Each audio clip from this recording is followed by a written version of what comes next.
வணக்கம். ஆகாஷ்வாணி புதுச்சேரி செய்திச் சுருக்கம் வாசிப்பவர் தெரேசா ஆரோக்கியதாஸ்.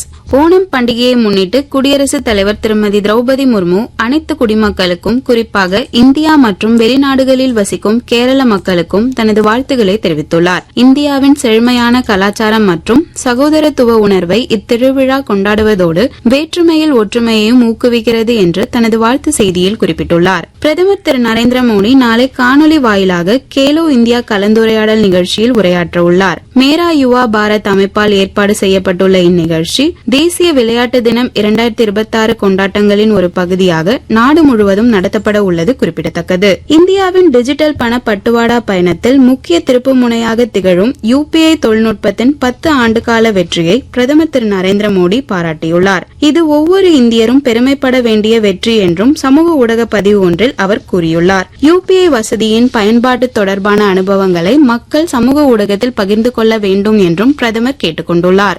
6G தொலைத்தொடர்பு தொழில்நுட்பத்திலும் செயற்கை நுண்ணறிவு, குவாண்டம் கணினி, சைபர் பாதுகாப்பு உள்ளிட்ட நவீன துறைகளிலும் அடுத்த கட்ட வளர்ச்சியை வடிவமைக்கும் நாடாக திகழ்வதே இந்தியாவின் விருப்பம் என்று மத்திய தகவல் தொடர்பு அமைச்சர் திரு ஜோதிராதித்ய சிந்தியா கூறியுள்ளார். இந்தியா சீனா இடையேயான இருதரப்பு நல்லுறவின் தொடர்ச்சியான முன்னேற்றத்திற்கு எல்லைப் பகுதியில் அமைதியான சூழல் நிலவ வேண்டியதன் அவசியத்தை மத்திய அரசு வலியுறுத்தியுள்ளது. சீனா சென்றுள்ள தேசிய பாதுகாப்பு ஆலோசகர் திரு அஜித் தோவல் இந்தியா சீனா எல்லை தொடர்பான சிறப்பு பிரதிநிதிகள் பங்கேற்ற 25வது சுற்று பேச்சுவார்த்தைக்கு அந்நாட்டு அமைச்சர் திரு வாங் ஈயுடன் தலைமை வகித்து பேசினார். இத்துடன் இந்த செய்திச் சுருக்கம் நிறைவு பெறுகிறது.